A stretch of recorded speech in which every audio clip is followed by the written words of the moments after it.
Saudações vascaínas! Sejam bem-vindos a mais um vídeo do canal. Vasco perdeu a terceira partida seguida no Rio. O técnico Fernando Diniz falou sobre a derrota na coletiva de imprensa. Confira o que o técnico disse e diga nos comentários se você concorda com ele.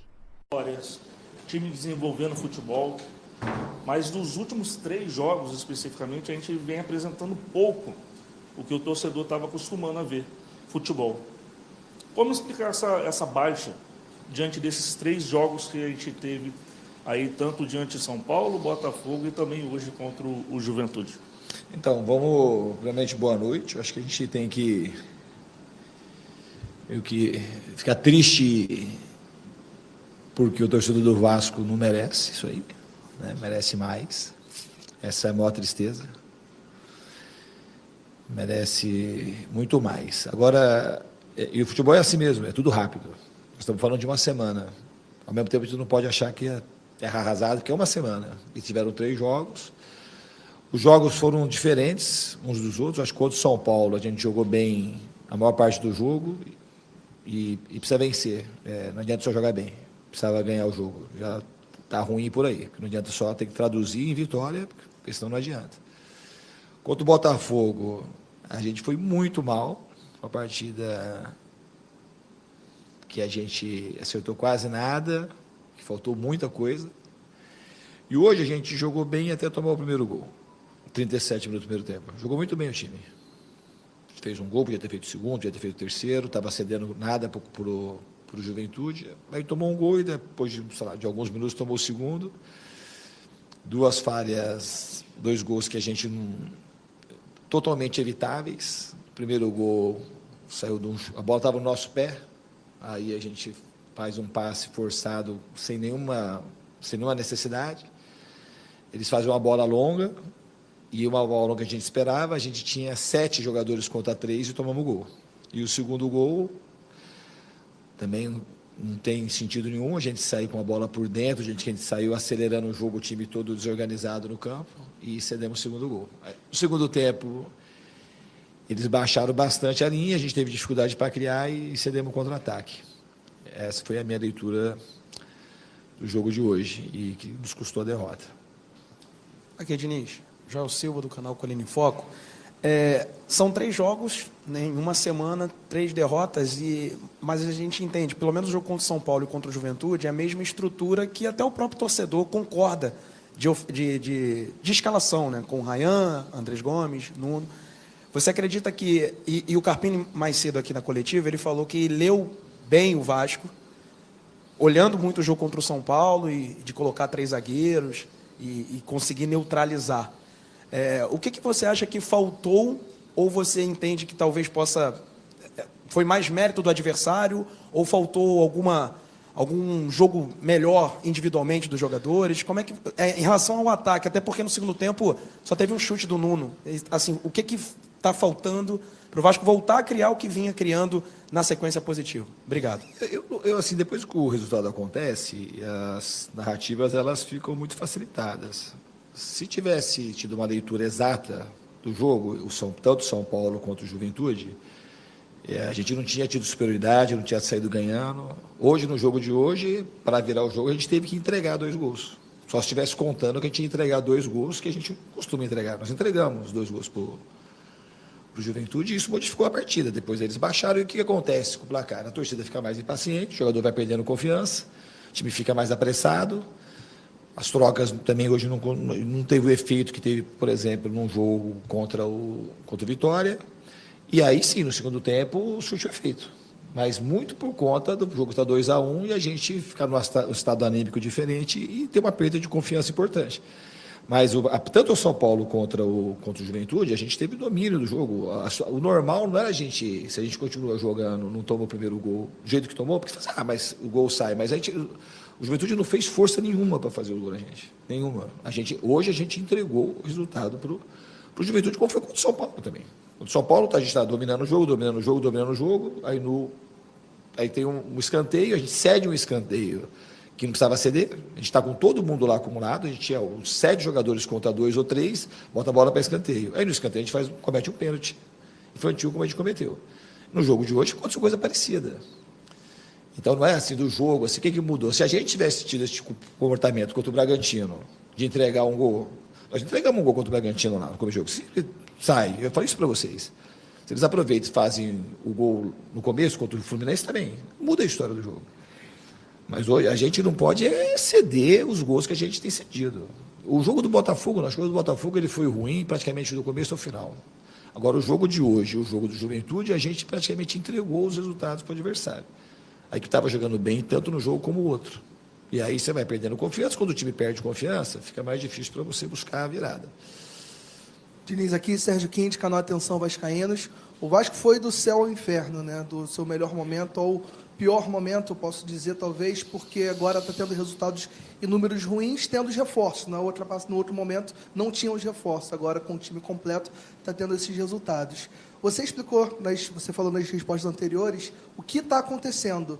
Eu vou te perguntar por que está acontecendo. Falta de confiança, tem salário atrasado, aconteceu algum problema nos bastidores entre os jogadores, cabeça na Copa do Brasil, psicológico ruim, porque soberba pelos resultados que veio. O que está acontecendo? Você explicou o que aconteceu, mas por que isso está acontecendo? O porquê a gente tem que ir descobrindo. Se eu soubesse todos os porquês, teria vencido os 3 jogos, né? Mas a gente vai falar aqui especular. A gente não sabe exatamente por que ganha nem por que perde. Em alguns momentos, acho que contra o Botafogo, a gente fez um jogo muito desconcentrado. Isso foi uma coisa que pesou muito desconcentrado. A gente treinou de um jeito e jogou de outro completamente. E era um jogo...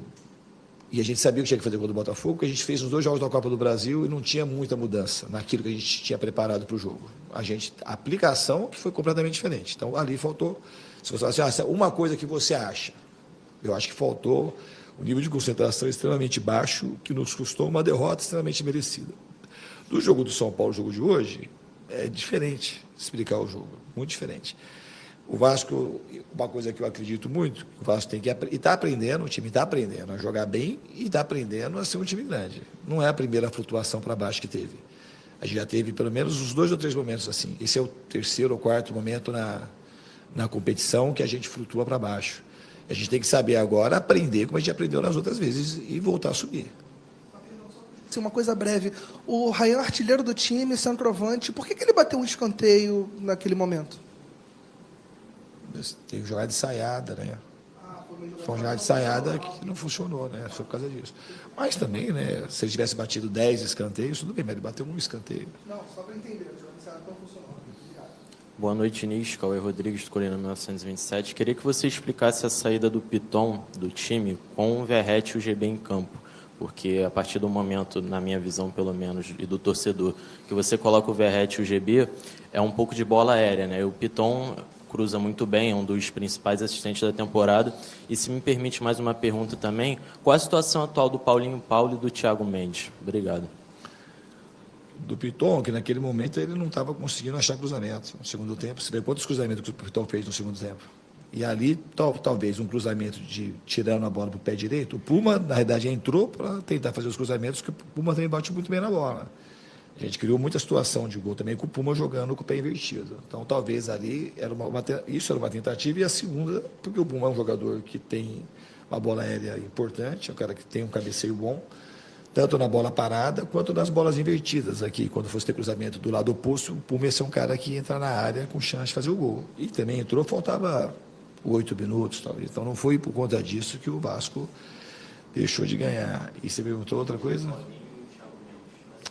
Eu estou acompanhando o treino. Uma coisa que a gente precisa discutir aqui, não está 3, 4 meses o time jogando mal. Aí não dá para a gente, senão não tem racionalidade. Não dá, foi domingo para cá, foram 3 derrotas. Então, os caras estão jogando, que estão há 5 meses aqui, nesses 5 meses os caras estão melhores para jogar. E não mudou? Como é que você acha que mudou tudo de uma semana para cá? E os outros que não estão entrando, que a gente nem tem tempo para treinar, treinaram muito bem nos treinos, a ponto de ganhar minutagem ou de virar titular. Isso aí que não pode acontecer, isso é falta de racionalidade. Não é nada, estão jogando os caras que têm treinado bem e que estava entrando bem. Matheus França, que estava sendo vaiado, ele entrou muitos jogos. Mas o jogador estava entrando bem em todos os jogos. E se a gente vai tirar um jogador que pega um momento ruim de estar entrando mal e tira, daqui a pouco a gente não tem ninguém. Porque a gente vai circulando e todo mundo é questionado, todo mundo é questionado. No fundo, a gente tem que tentar recuperar e dar confiança para todo mundo. Diniz, boa noite, Amadeu do Boa canal, noite, Amadeu. na torcida vascaínos. Fala de dois jogadores que são selecionados, né? O Carlos Cuesta e o Paulo Henrique. Hoje o Carlos Cuesta, para mim, acho que fez a pior partida dele dentro do Campeonato Brasileiro. Essa situação da convocação para a seleção brasileira, para a seleção da Colômbia, inclusive, no primeiro gol, o jogador do Juventude cisca 3 vezes e ele deixa cruzar essa bola, onde ele poderia ter encostado, daria um escanteio, onde o Marcelo Hermes foi muito feliz, pegou e fez aquele primeiro gol. E a situação do PH, de novo, o PH fazendo esse tipo de falta, ou ele, não sei se ele está preocupado em não se machucar para ir para a seleção, e como você vai trabalhar o mental desses jogadores, porque 3 derrotas consecutivas no Rio de Janeiro, de repente, pode estar abalando algum jogador. Boa noite, obrigado. Eu não consigo responder, porque eu não sou jogador. Essa resposta é uma coisa muito pessoal. Eu não acredito que o Cuesta é um jogador que é acostumado a ser convocado. Obviamente, fazia um tempo que ele não era convocado, porque ele não estava jogando na Turquia. O PH não é a primeira convocação. E tem que se habituar, porque se é um jogador que está indo para a seleção, é um jogador que está indo para a seleção por conta do momento que vive no clube, né? Então, tem que acabar entregando aqui. Eu não acho que aconteceu alguma coisa por causa das convocações, os jogadores, segundo a tua fala, assim, caíram o rendimento. Eu não vejo dessa forma. E enquanto a confiança é uma coisa que, como eu falo, não é o primeiro momento que a gente passa por isso. O time agora, nesses momentos, tem que se fechar mais, saber receber as críticas, que são todas elas praticamente merecidas, as que estão sendo feitas aqui, e que foram feitas contra o Botafogo. Eu não acompanho muito rede social, mas falando daquilo que eu sinto do ambiente da coletiva. O time, assim, no fundo, a gente, quando joga bem, como jogou contra o São Paulo boa parte do jogo, e hoje até tomar o gol, a gente tem que converter isso em vitória. Porque só jogar bem já não adianta. E a torcida quer ver vitória, quer ver bom futebol, mas quer ver, acima do bom futebol, quer ver vitória. Então a gente tem que saber entregar para a torcida o que a torcida merece. A torcida que não está instável. O time tem que ser estável como a torcida é estável. A torcida vem, ela apoia, ela vai, ela grita, e vai. E a gente tem que ser estável como a torcida está sendo. Em determinado momento a gente estava entregando aquilo que a torcida queria, e a gente foi criando uma conexão que, quando acontece esse tipo de semana de 3 derrotas, isso aí a gente, por nossa responsabilidade, abala, e a gente tem que retomar. Fernando Diniz, boa noite. Lineker Bionde, canal A Hora do Vasco. As suas coletivas são muito boas, porque tem muitos diagnósticos. Então, a gente consegue, de uma para outra, quase copiá-las, né? Só que a gente não vê muita mudança dentro de campo. O estilo de jogo é quase o mesmo, as atitudes de alguns jogadores também, por onde que eles percorrem, né? A gente não consegue ver uma mudança, uma variação. Queria entender e perguntar para você o seguinte: se nos próximos jogos, após 3 derrotas no Rio consecutivas e praticamente com os mesmos diagnósticos, se haverá mudança. Obrigado. Você vai melhorando a tua... Assim, eu não consegui nem entender a tua pergunta. Se você acha que os diagnósticos... Eu não consegui, sinceramente, eu não consegui entender muito a tua pergunta, os diagnósticos, que é o mesmo diagnóstico? Isso, a torcida merece, a gente teve erro individual e... Então tá, então vamos lá. Então você acha que a torcida não merece? Você quer que eu fale que a torcida não merece?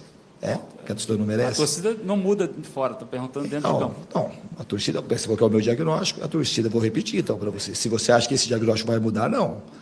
Esse é um que a torcida merece, que a gente tem que entregar a vitória, que a gente teve partidas diferentes, não foi dos mesmos tipos de derrota. Contra o São Paulo, a gente conseguiu perder de 2-0 e saiu aplaudido, porque a gente apresentou coisas positivas. Contra o Botafogo foi ruim, eu assumi claramente toda a responsabilidade. Então não teve o mesmo diagnóstico. Você não está prestando muita atenção nas coletivas. Não foi o mesmo diagnóstico, muito pelo contrário. Isso aqui, assim, eu entrego assim, a minha vida, eu fico fazendo, sabe, assim, com muita dedicação. Eu posso, às vezes, não conseguir, mas eu não vou pelo superficial, pelo facinho, para ganhar like. Se eu ganhar algum like, é por causa do meu coração, da minha entrega. Eu quis estar aqui no Vasco, eu fiz força para estar aqui no Vasco. E eu vou fazer de tudo para entregar a vitória para a torcida. Tudo que eu puder fazer. Isso você pode ter certeza. Então não tem essa coisinha bobinha, assim, de pá, e ficar. Não tem diagnóstico, assim, não é uma coisa fácil. É muito difícil vir aqui falar. E a dificuldade minha é porque eu tenho um respeito gigante pela torcida do Vasco. É muito grande mesmo. Você nem imagina o quanto. O quanto que eu quero, assim, ser parte da reconstrução do Vasco. É uma alegria para mim, não é alegria só de vencer, não, é de ver a torcida na rua e fazer Vitória Vascão, esse negócio bonito. Então é difícil vir aqui, é dolorido pra caramba. E eu venho aqui, assim, eu não vou ficar expondo o jogador aqui, porque alguém queira que eu exponha, não vou expor o jogador. Eu cobro muito jogador, vocês sabem disso, na beira do campo você tem um pedaço disso. Eu cobro muito jogador, eles trabalham muito isso, o Vasco é um dos times que mais treina que eu peguei na minha vida. E a gente vai se juntar para voltar a dar alegria para a torcida. E a torcida, a gente tem que saber agora ser criticado, porque o que a gente merece agora é crítica. Mas não essas brincadeirinhas, né? De fazer um negócio, de querer achar um negocinho falha para fazer uma pegadinha, assim, que não tem muito sentido. Eu acho que nós estamos aqui, todo mundo em prol do Vasco, de fazer as coisas acontecerem para o Vasco. Estou fazendo tudo. E os jogadores, a gente vai procurar melhorar para o jogo do Grêmio. Garantia a gente não tem, mas trabalho e seriedade, está todo mundo querendo fazer o melhor. E é isso, pessoal. Deixem o like, inscrevam-se no canal e vem ser Vasco!